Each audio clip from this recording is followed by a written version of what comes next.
Hi there. Welcome to Tech Talk Weekly. I'm Bob from Creation Station. Last day in the gray void. This is our weekly show where we spend about 20 minutes talking about 3 or 4. We got more stories today, cool things that are going on during the week and get you on your way. If there's a story you'd like us to talk about, Creation Station at broward.org comes right to me. And as always, if you don't catch us on the podcast and you want to watch us live, 4 o'clock every Thursday. But my guest today, Miss Brianna, how are you doing?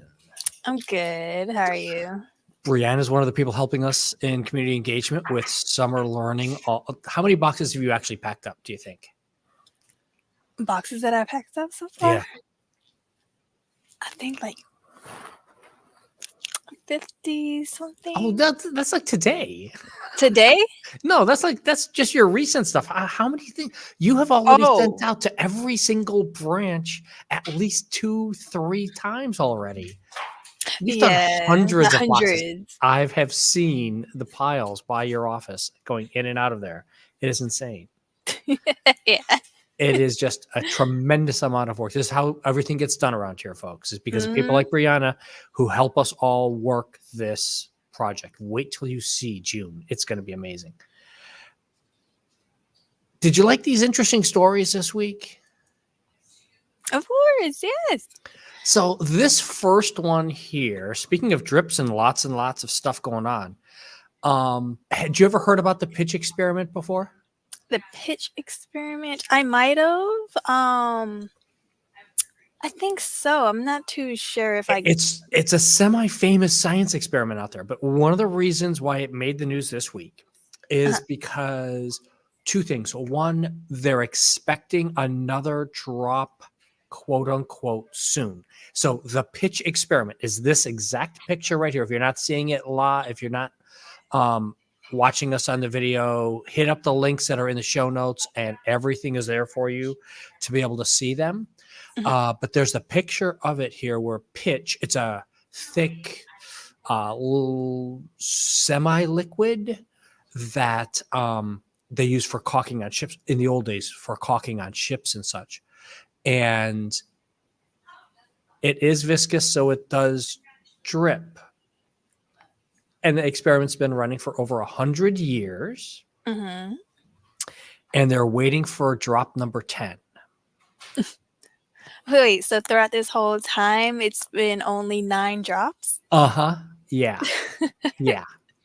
Yeah. Oh, it's insane. I mean, so part of the thing is it's been this one little drop that pops out of the bottom of the funnel as it just gravity slowly brings it out, and it moves so slowly. It's not like water where it's going drip, drip, drip.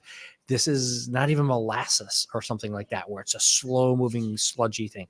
This is super slow, super crazy. But the reason it's out there now, even though it's been going on for 100 years, is they have a new website.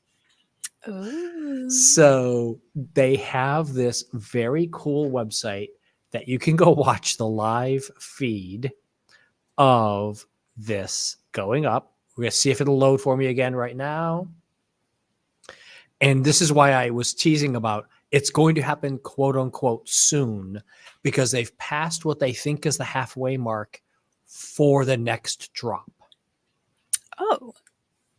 So the next drop is supposed to happen roughly between now and the next 8 years. Oh. I think it's going to be sooner than that.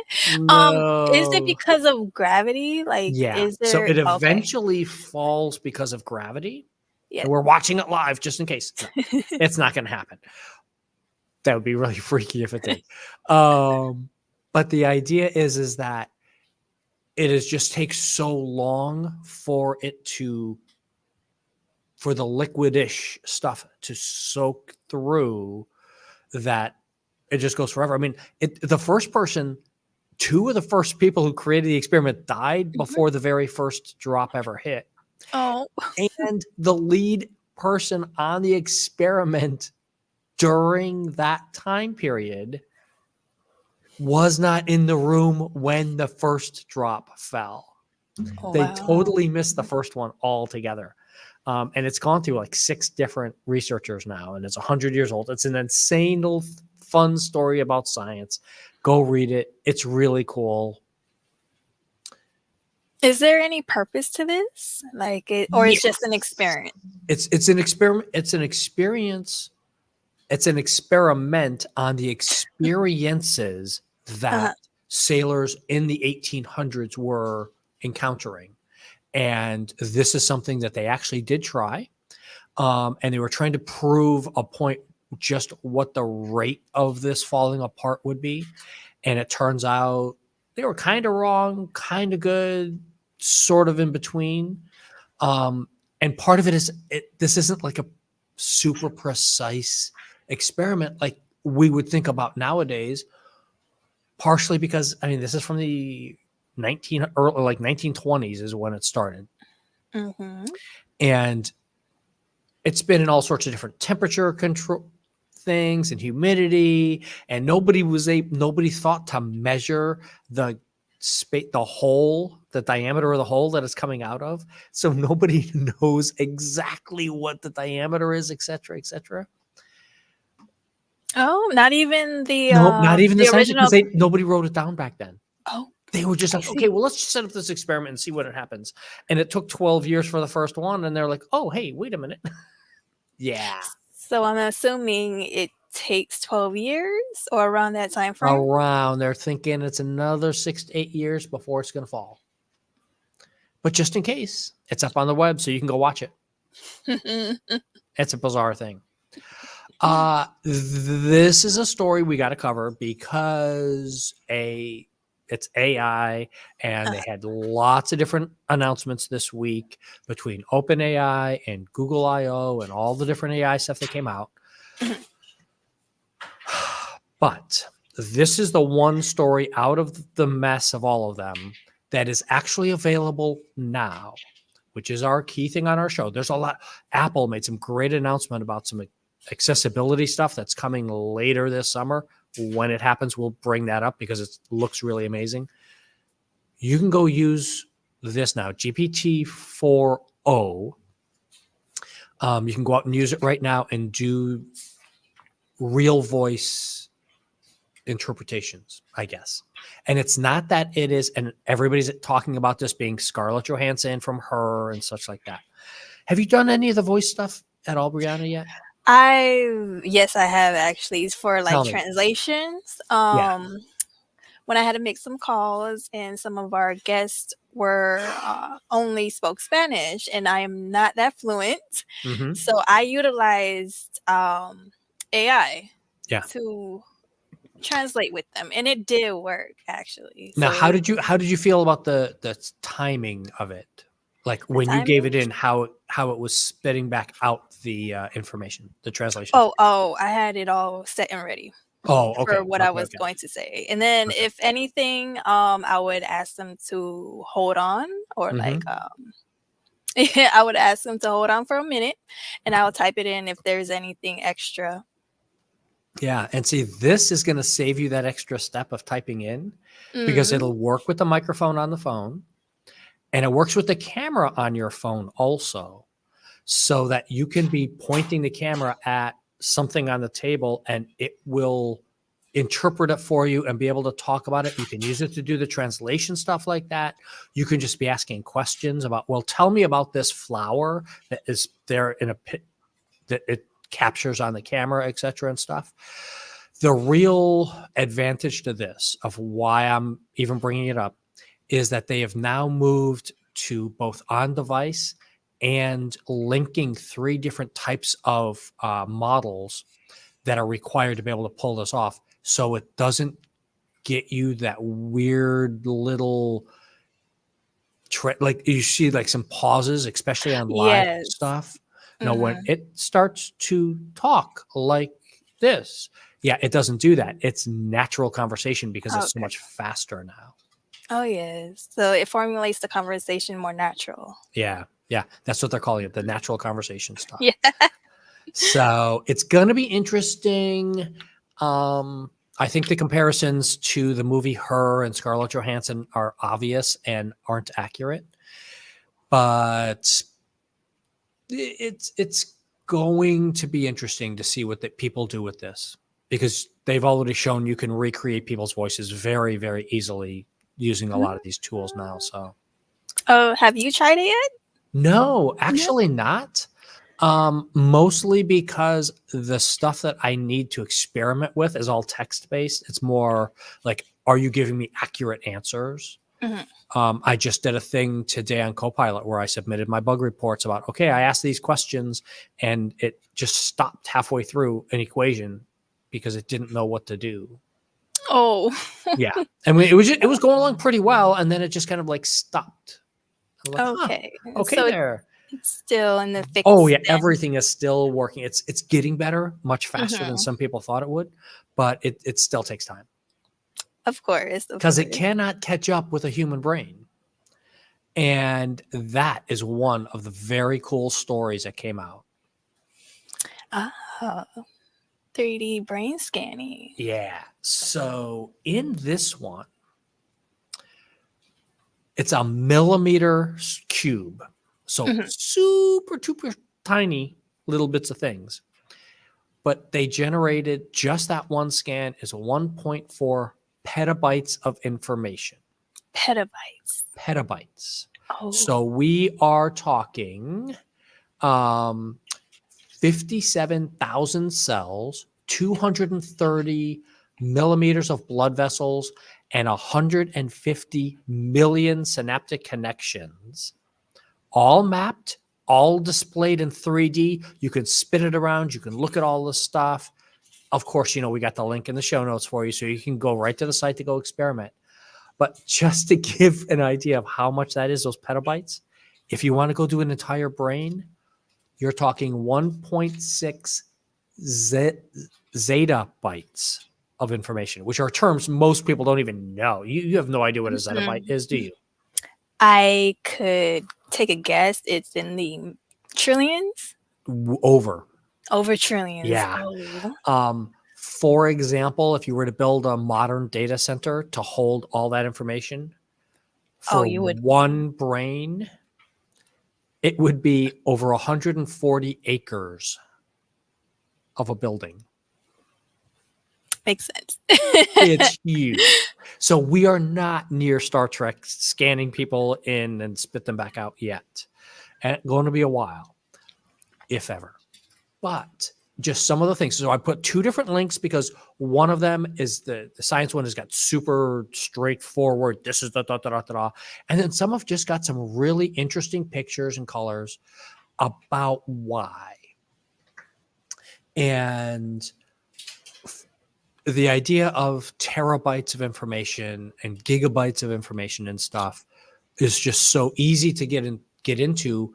But the whole idea of connectomics, CONNECTOMICS, connectomics is what they're talking about, of how this will work for making all of those little connections that are inside this one little piece and figuring out how, if you do these brain scans all around, how do they all connect?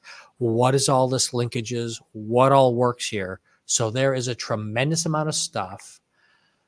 There's a picture of it right there for you of what all of those little neurons look like when you get down to the microscopic level.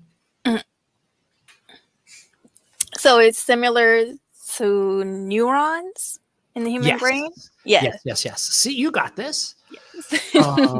And so it's figuring out how will you translate this to something that you can use, because it's great to be able to scan it and use it, sort of. I mean, Mhm. your brain's way bigger than a millimeter. So, Okay. we're talking, how many times would you have to scan and build and grow these things? So it's like a virtual brain. In a way, yeah. Okay. Versus an actual human brain. So Right. And it allows you, once they get enough of this composed together, it allow them to do some really good experiments and testing of how do things really connect, how somebody with brain damage could be affected and stuff. Pairing this up with the fMRI, functional MRIs, that can track how you are thinking, how what your imaging is like. We've covered that on the show before. Several stories about using AI to pull some of the neuro images off of somebody's brain to see what they're actually picturing or thinking and stuff. I've seen those before. Yeah, it's really getting cool. there. It's Almost. This is like fuzzy images. They didn't quite get it, but they're the one that getting. always impresses me is the one about the airplanes. And little kids come up with basic, simple little airplanes, and older people come up with modern 747s. And the one old vet from World War II has World War II bomber jets in his brain. And it's just like, wow. It's just amazing. And so this is going to allow us to get there and do that kind of thing. So it's going to take time, and it's going to take a huge amount of resources. And that's why we need to fix AI to get it to do that. I think we'll get there soon. I've read, if I'm not mistaken, they've tried testing dreams. Yep. Simulations or something like that. There's some cool stuff happening. They're able to put in visual of a person's dream. Yeah. We just need power. Yes. And time. And that's the other story here. What do you think about this? Are you excited? Do you want to go to Mars? Do I want to go to Mars? I am. It depends. If it's safe. Yeah. If it's safe to get there, for one, and two, the environment and everything, it has to make sure we're able to eat over there, like a ecosystem. If not, then are we going to be in biodomes? Yep. Oh, you're gonna be living in a submarine. See, it's basically a submarine, just living in that for the rest of your life for several generations. Oh, okay. So with the generation that I was born in, we're not used to that. So I don't know if I would be able to adapt to that entire type of environment. Well, part of the problem is we can probably get you there. We have the technology right now to get you there, not the technology to keep you safe while you're there. And it turns out we probably don't have the technology to get you home. Oh. Even though the idea is that it's a handful of months to go there and a handful of months to come back, depending upon where Mars is in the solar system at the time, when you're launching, landing, etc. But they cannot right now even get back the samples that we have sitting there waiting for us, because we sent up, Perseverance and all the other kinds of rovers that have been on Mars. We have set some of those up to collect samples, set them aside, and keep them so that we can go retrieve them or bring them back and study them here on Earth. Mm-hmm. Well, right now they're talking 2040 and over $11 billion. Okay. To get there. I think we got it. But that doesn't include getting back. Yeah, I know. So getting back as in the ship that they're utilizing, right? Won't be... being able to send a robotic spacecraft to Mars, pick up this package, and bring it back to Earth. They haven't been able to figure out yet how to make the rockets work, how to do the stuff, and get it here in one piece. And before another 18 years, which is good. The reason we bring this up is twofold. One, because this is what science is like. Our first story about you're doing this experiment with the pitch thing because you don't know and you're just experimenting. That's what NASA did with Perseverance. We went out there and we found these maybe rock things that are some pretty awesome stuff out there, and hopefully we'll bring it back. Mhm. By the way, we can't just send the laboratory there. The laboratories are like building size things that to use as you're measuring this kind of stuff when you're doing like some of these laser things and all this real fine tuned like detecting life inside of rocks. It's a lot of power and a really big equipment to be able to do this. It's not something you put into a back of an SUV kind of Oh thing. no, no, no. Oh yeah, so I agree. I think we need more time to make sure everything that we're doing would be it would actually make it there in one piece and Yeah. come back instead of without making any mistakes because we Do you wouldn't think we want should be that. sending people or do you think it's just robots? Go there and Robots for now until further notice that we are for sure that a die. human will be able to survive going there and coming Yeah. back. Yeah, I'm kind of along those lines too. I'm not so thrilled with the idea. I'm not going there. No. Maybe if I'm super lucky, I'll be able to take one vacation on the moon some year from now. However long when I'm long retired, but don't know. Oh, that would be great. Wouldn't that be? Put a retirement home on the moon. It's for people. It's hard to walk on Earth. You get to move up to the moon and spend your last couple of years up there in nice light gravity. That'd be pretty awesome. Probably not happening for me, but maybe your generation could, right? You never know. I don't think so. I think the next generation. Ha. Well, hopefully we will get back to the moon Yeah, one of we will. these I days. think so. And like I'll give it another additional 50 to 100 years. Oh, you're killing me. Oh, no, I This, can't let it go for another 50. Oh, I want to go like 10 to 15, not um, 50. well, I think we do secretly have the technology for it, but I don't think they will announce it until Yeah, years later, just to be yeah, sure everything, all the technology is up to date and it will actually get us there in one yeah, piece. yeah. Well, we're going to find out. Artemis is next year, 2026. It's supposed to hit the moon. We're supposed to Oh, it go is? there on the moon. 2026 or 2027 would be the next US astronauts on the moon. So cross your fingers that it actually works. We'll find out. Thank you so much for being here, Brianna, and hanging out with me for the day. If there is somebody, I got to throw up our last slide here. We're just cruising right on past this time because we're just having fun talking.